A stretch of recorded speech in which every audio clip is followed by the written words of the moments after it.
everybody, welcome to my channel.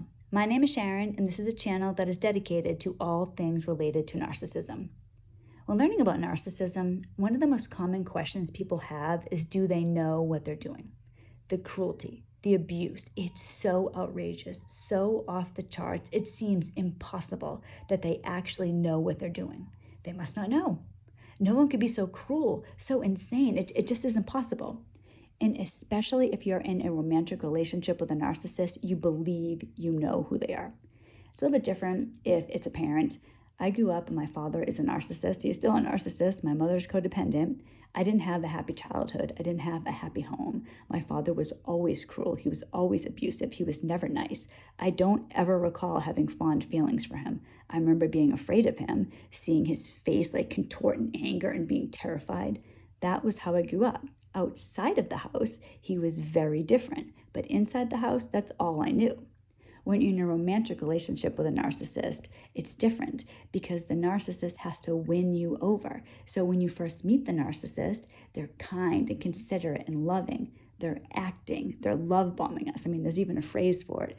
They're acting in a way that they really aren't because they need something from you. The truth about a narcissist, I mean, this is difficult to accept, but the truth is that narcissists know what they're doing and they don't care.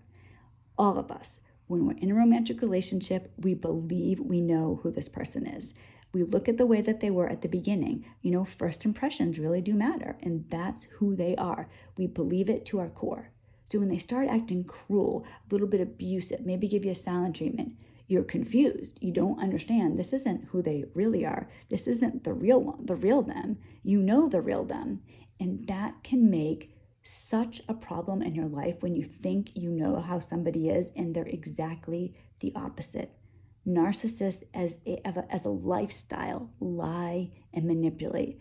The best way that I can really describe a narcissist is they're evil. But when you don't know and you think, well, that's not really how they are. I know who they are. This isn't them. It kind of absolves them. You know, if they're innocent, if they were really innocent, you know, if that little tiny sliver of hope that you hold on to, that maybe, just maybe they can change. I can tell them, I can tell them that they've really hurt me and they're going to be so devastated and they can go to therapy and I'll be so patient and whatever it is you say, if that was really true, that would put your life on a completely different trajectory than understanding as soon as possible that they know what they're doing, they're manipulating you, you don't have any chance of happiness in this entanglement.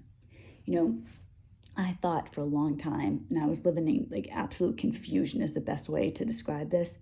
I thought for a long time, my ex can't possibly know. He would give me a silent treatment. Now, this is absurd to me today, but I would really think this. He would give me a silent treatment, and I believed that he was so poor at communication. He had no communication skills, that he was giving me a silent treatment against my will. It's humbling for me to tell you that, but I believed it. I thought, he doesn't know. He can't possibly know. He wants to talk to me, but he just can't get the words out. He doesn't know what to do.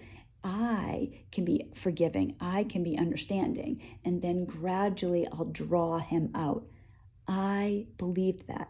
No, it wasn't like I thought my ex was stupid or anything like that, but for sure, I didn't think that there was any way that he was smart enough to manipulate me in the manner that he actually did. It's humbling to admit that. My ex, I look at him now, he's a bumbling buffoon. But here I was, and I believed that this bumbling buffoon was someone he never was, and that I was way too smart to fall for something like that. I held on to the skinniest little sliver of hope for a long, long time. And all that did was add years to my sentence. Because it's like when you're with a narcissist, it's like you're in jail. You're in jail. The narcissist is your warden. They're the ones that get to decide if you have a little free time, if you can go to commissary and have a little snack, if you can go somewhere, if you can have parole, anything. That's like your life with the narcissist.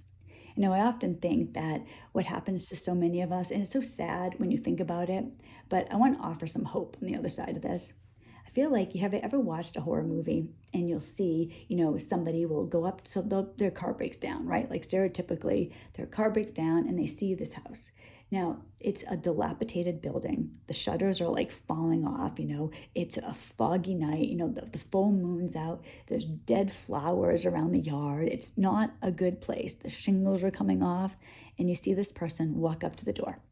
And this is a nightmare. It's so bad. You want to scream to them, no, no, come back. Don't do that. Please don't do that. What we see, so there's the reality of our life. What we see when we see the narcissist is this beautiful, stately home, flower boxes full of beautiful flowers, nice rose garden in the back, shutters nice and neat, like fresh paint. That's what we see. But the truth is, we're going up to this dilapidated building of doom. We just don't know. And then we start to see a few things, right? We see the shutter kind of falls off a little bit. Maybe the flowers die a little, and we think, well, that's okay. I can spruce it up. I can fix this. I can fix this situation. Then you have kids, and it goes on, and it gets to the point where the last thing you ever want to do is destroy your family. When I think about my life, when I was with my ex, I was married for almost 20 years. I lived in a nice house in a nice neighborhood. I had kids. I had life. That was my world. The last thing I wanted to do was blow up my whole life, right? Like leave my ex, have to get rid of my house, run away with my kids to save us. That was the last thing I wanted to do. And I held on for a long time. The truth all of us have to accept, and the sooner you accept it, the better. The truth all of us have to accept is that there's no hope. The teeny tiny sliver that you dream, fantasize, need to be true isn't. It doesn't matter how much you need it to be true. I know somebody who has cancer. He was recently diagnosed with cancer, and it's devastating. It's terrible. He has pancreatic cancer, and it's the worst. It's one of the worst cancers. It's not like any cancer is good to have. It's one of the worst cancers to have. So here he was 6 weeks ago living his life. Now he's on this heavy duty regimen of chemo, and he's trying to save his life, and he's doing everything that he can. He's working towards a better future because he's accepted the reality. Imagine if when he was diagnosed with cancer, he didn't believe it. I don't believe you. And he just lived his life as if it wasn't true. He would be in a really, really bad way now. The longer you stay with a narcissist, the worse it is. It doesn't get better, and it's painful to leave. It is. I can't say anything else about that, but narcissists know what they are doing. They're planning, plotting. They don't care. Think about, I'll just give you as a little example here. The last day my ex and I were together, he tried to get me arrested. So he hurt himself, right? He banged his own head on the wall. He tried to hurt himself. I called the police. When the police came over, first off, now he was banging his head over and over on the wall. He was bleeding. He had blood streaming down his face. He was screaming while he was, like, my kids and I are there watching him in shock. He's banging his head, screaming, "Mommy's hurting me. Mommy's hurting me." As soon as the police got to the house, he immediately stopped. He went into a totally different mode. He was not out of control. He was not unaware of what he was doing. He went into a different mode, and suddenly he was this actor, trying to convince. If he wasn't much bigger than me, I would have been arrested. He was trying to convince the police that I did something. I did something wrong. He ended up getting rewarded for that because I ended up with a Child Protective Services investigation on me. I was the one that had to go through hell because he lied to me. Not lied to me. Well, he did. He lied to the police. That's a narcissist. They know what they're doing. When my ex stole money from my kids, he didn't feel guilty about it. It wasn't until I found out. Then suddenly the waterworks go on. When he was hiding his drinking, hiding liquor bottles in the woods, in the trash, he didn't feel like he needed to tell me this. He wanted to keep it a secret because he knew it was wrong. It's always the same with all these narcissists. They know what they're doing. They don't care. They leave us confused, devastated, gutted, and we're put in the unenviable position of having to start our life over.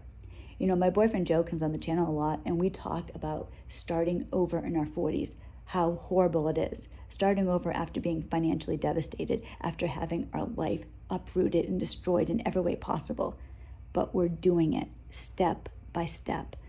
when you're with a narcissist, when you believe that maybe, just maybe, they don't know, and you hold on to that, all it does is make things worse. Think about my friend with cancer. If he didn't get chemo, if he didn't go to the doctor, if he didn't treat himself, his life is not going to go on much longer. You have to fight. You have to get this fire in your belly, because you can get out. You can have freedom. You know, it's a humbling thing. It really is, to accept of what's really going on in your life. But once you understand the truth, once you see it and you take baby steps, everything can change. I'm going to end this video. I'm going to tell you about a tattoo that Joe's ex wanted to get. And I think this epitomizes a narcissist. She thought it would be a really cool thing to get a tattoo that said, "I think I'll go on pretending for a little while longer." That's a narcissist. They're pretending to be somebody that they aren't. And if we hold on to the hope that they're maybe different than we fear, they will be able to keep pretending until you put an end to it.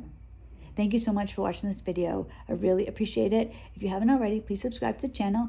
Please come back on Monday. I'm gonna have a video out Monday with my boyfriend Joe, and I don't know what we're gonna talk about yet, but so if you have any ideas, go ahead and leave them in the comments, and I will talk to you all later. Have a great weekend. God bless.